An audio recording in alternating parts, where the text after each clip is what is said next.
Salam sejahtera, terima kasih karena bersama dengan saya di Nazilin Unity Channel. SPRM rampas 170 juta ringgit dari Ismail Sabri Yaakob pulang semula kepada kerajaan. Wow, ini betul-betul mengejutkan kita semua.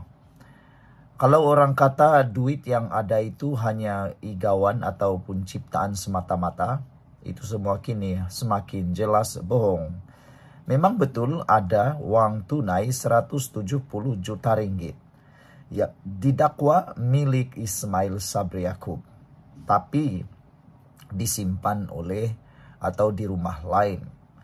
Apabila SPRM membuat tuntutan, akhirnya tidak ada bantahan dan disahkan hari ini. SPRM telah pun merampas 170 juta ringgit daripada Ismail Sabri Yaakob itu, dan uang tersebut pulang semula kepada kerajaan. Kalau tidak dijumpai 170 juta itu, pergi mana uang itu? Itu yang menjadi tanda tanya ramai orang. Amatlah mengecewakan ramai netizen rakyat Malaysia apabila kita mengetahui jumlah uang yang begini besar boleh berada di dalam tangan seseorang, apalagi ianya seorang bekas Perdana Menteri. Adakah memang mudah untuk menyakau uang negara ini? Itu antara persoalan yang mula timbul dalam hati, pemikiran dan perbualan netizen. Sampai semudah inikah uang negara disakau, kata mereka? Jumlahnya bukan kecil, tapi bernilai ratusan juta. Kalau 100.000, 1 juta, masih bolehlah kita terima, kata netizen. Ini sehingga 170 juta ringgit berada di tangan seseorang dan kini disahkan pula telah dikembalikan kepada kerajaan. Uang ini kalau digunakan untuk membina beberapa buah hospital atau sekolah, amatlah berharga buat negara dan rakyat. Tapi sebelum itu, izinkan saya dulu untuk kongsikan kepada Anda semua, ini terapi imun Transfer Factor for Life. Terapi imun yang meningkatkan daya imun badan kita sehingga 400%. Secara umum dan ringkasnya, apabila imun badan kita lemah, apabila imun badan kita jadi bodoh, apabila imun badan kita tidak seimbang dan tidak berfungsi dengan baik, kita kena penyakit dan tidak sembuh-sembuh daripada semua jenis penyakit. Tetapi dengan terapi imun ini, mengajar, mendidik, dan juga menguatkan imun badan kita, serta menyeimbangkan imun badan kita, maka kita akan sembuh daripada penyakit, kerana imun itulah yang akan menghapuskan semua akar penyakit yang tersembunyi di dalam tubuh badan kita. Apabila imun badan kita menghapuskan semua akar penyakit itu, maka kita jadi sembuh daripada semua jenis penyakit itu. Produk ini lulus KKM, halal, diperakui oleh doktor-doktor di seluruh dunia dan juga di Malaysia. Cepat dapatkan produk yang hebat ini melalui nombor telefon saya yang tertera. Produk ini lulus KKM. Saudara-saudara sekalian, mungkin Anda sudah berdoa bertahun-tahun untuk penyembuhan Anda atau masalah kesehatan Anda. Mungkin ini jawaban kepada masalah doa, masalah penyakit Anda yang Tuhan hantar untuk Anda hari ini. Saudara-saudara sekalian, Suruhanjaya Pencegahan Rasuah Malaysia SPRM telah pun merampas sejumlah wang tunai 170 juta ringgit yang dikaitkan dengan bekas Perdana Menteri Datuk Seri Ismail Sabri Yaakob dan bakal dipulangkan semula kepada kerajaan hari ini.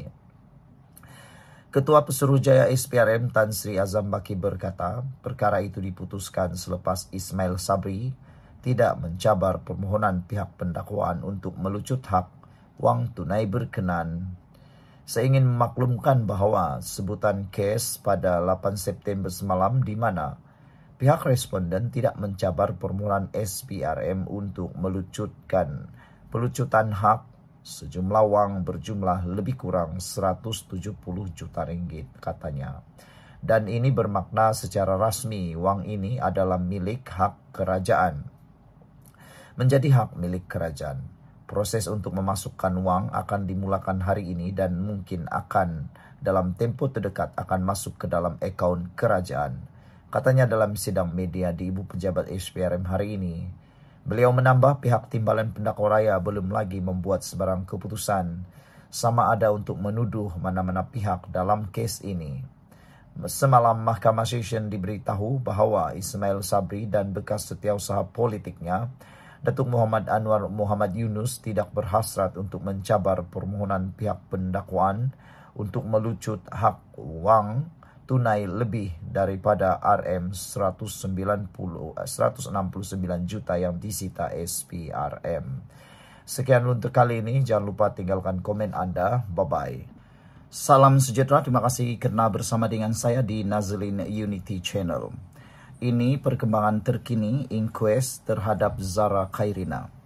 Apa yang kita dapati, maklumat yang kita dapati memang cukup menggemparkan semua pihak.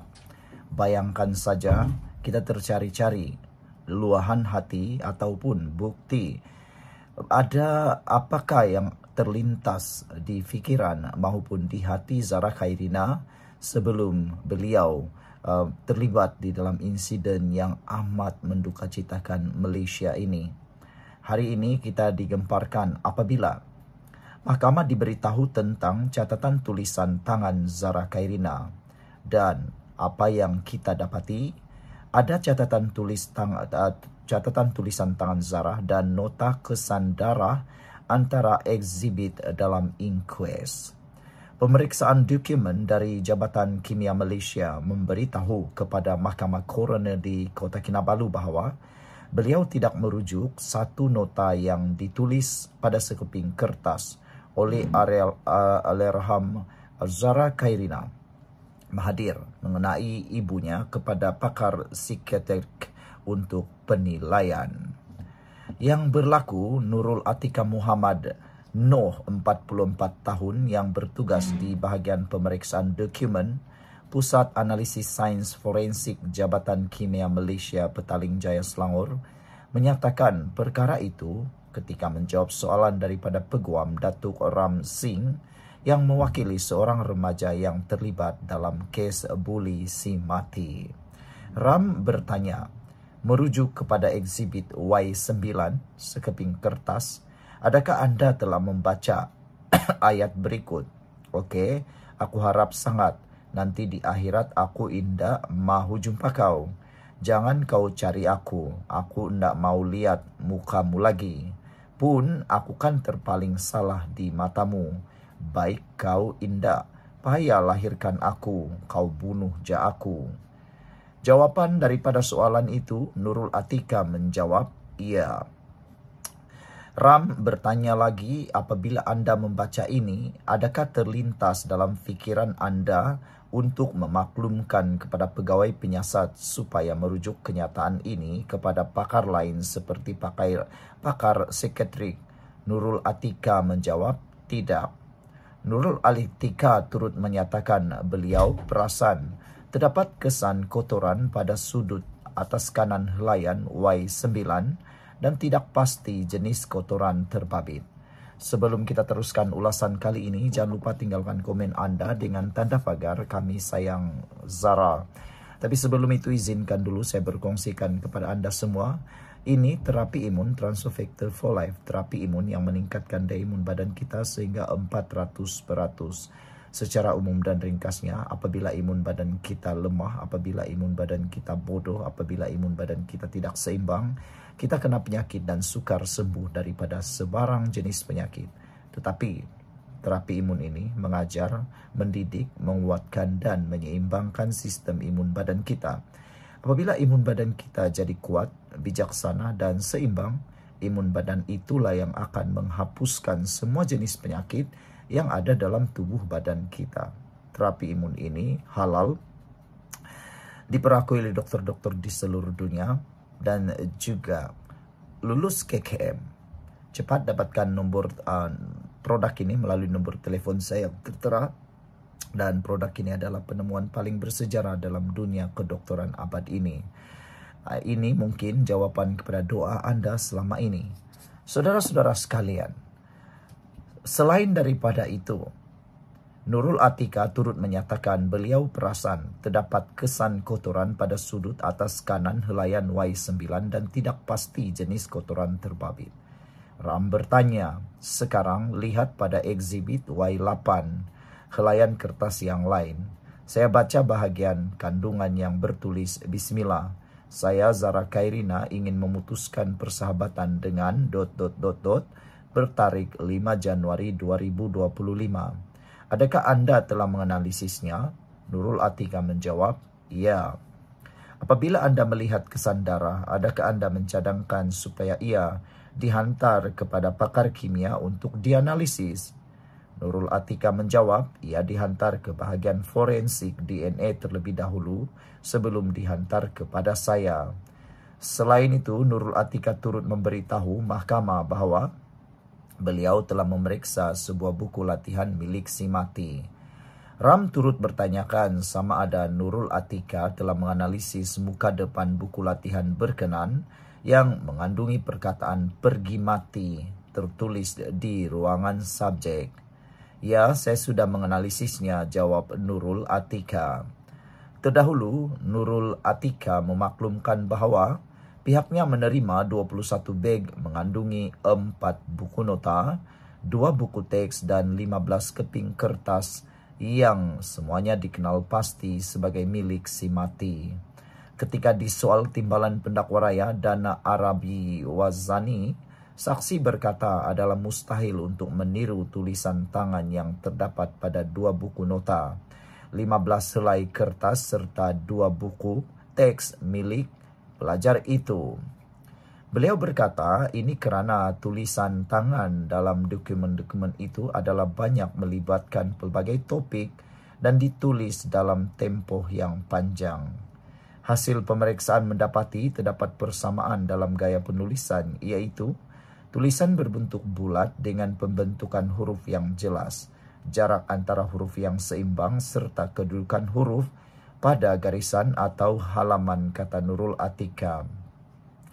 Prosiding siasatan di hadapan Coroner Amir Shah Amir Hassan bersambung esok. Zara Khairina, 13 tahun, meninggal dunia di Hospital Queen Elizabeth pada 17 Julai.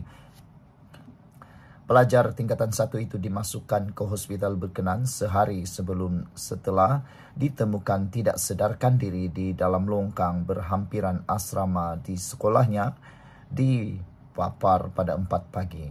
Pada 13 Ogos, pejabat Peguam Negara mengarahkan inkues dijalankan selepas meneliti laporan siasatan yang dikemukakan pihak polis. Pada 8 Ogos, AGC mengeluarkan perintah untuk menggali semula kubur Zara Khairina bagi membolehkan bedah siasat dilakukan. Sekian dulu untuk kali ini. Jangan lupa tinggalkan komen Anda. Bye-bye.